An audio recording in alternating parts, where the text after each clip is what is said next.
Arrancamos el año poniendo el ojo en un estudio de la Gallup que arrojó que cerca de la mitad de los dominicanos quieren emigrar. La mitad, señores y señoras. Para que se hagan de una idea, en Siria, mientras caían bombas de los cielos, la gente reportaba menos ganas de largarse, como se dice por ahí, que lo que reportan los dominicanos y las dominicanas. Según el estudio, la principal razón es la delincuencia. Claro está, caminar en las calles es casi un acto de valentía, o si no, uno de imprudencia. Quienes tienen vehículos suben a ellos con prisa y ponen seguros de inmediato. Las mujeres andamos abrazadas de nuestras carteras. Más de una familia ha tenido que sentarse con sus hijos a explicarle que si un atracador quiere su celular, no se tarde en entregarlo porque podría perder la vida. ¿Cuántos no hemos dejado que una persona que conduce de manera abusiva siga su rumbo por miedo a que de simplemente cuestionarle saque un arma y todo termine en una desgracia? Las cifras son duras, sí, pero vivir la realidad es mucho, mucho peor. La delincuencia, como les decía, es la razón que encabeza la lista de ese estudio, pero no es lo único. Y el alto costo de la vida, por ejemplo, pagando impuestos, pagando hasta anticipos, para al final estarnos preguntando dónde se invirtió lo que se llevó la DGI. Escuelas públicas en condiciones óptimas. ¿Qué va? Si estamos entre los últimos lugares en educación en algunos estudios. De las cosas más básicas de la vida es transitar, por ejemplo. Claro que la mitad del país se quiere ir, si ni eso. A pie te atracan. La condición o las condiciones, mejor dicho, del transporte público parten el alma. Y si andas manejando, no te salva nadie de que un agente de tránsito se invente una multa para cobrarte por olvidarla. No hay forma.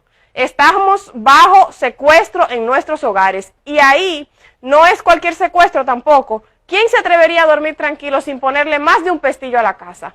Pero pagar educación privada, pagar transporte adecuado, comprar varios pestillos para la casa, poner reja o malla, implica un costo. Y en la mesa en la que se decide el salario mínimo no tiene un asiento la gente, porque ahí el poder económico y empresarial quiere ahorrarse unos pesitos y el poder político no le dice que no porque necesita sus millones para la campaña.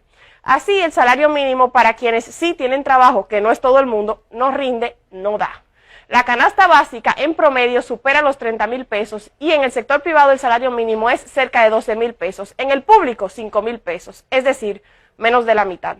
¿Y cómo tener vivienda propia? Si además de los impuestos y los anticipos hay que pagar por servicios básicos, hay que tener inversor o planta porque la luz se va y cuando llega hay que pagar la cara. Y lo del agua. El agua, señor, es algo tan básico. De los hogares que sí reciben agua potable, más de la mitad se pasa más días sin recibirla que recibiéndola.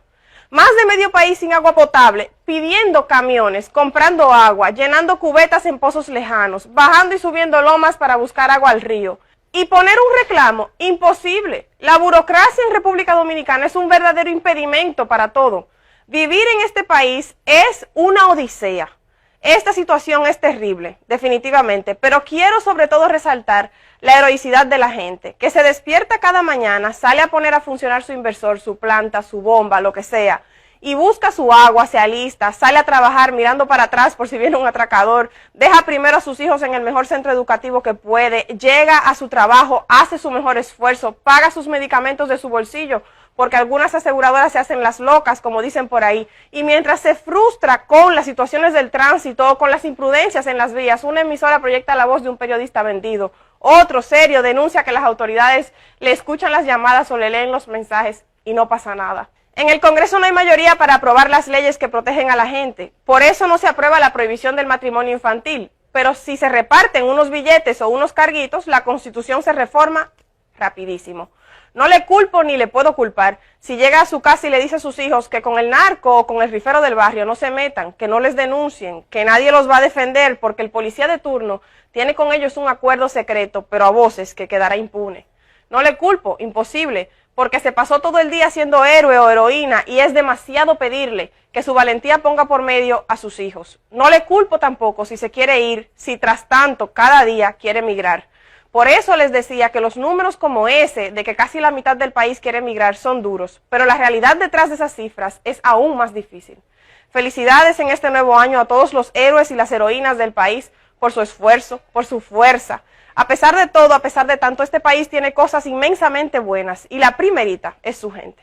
Volvemos contigo. Estaba dando la ley 63 y 17, a lo cual le pedí su documento y digo, mire señorita, usted está bien, todo bien, usted está buena. Con lo buena que usted está. Con lo bueno que usted está, permítame su documento, eso respetar.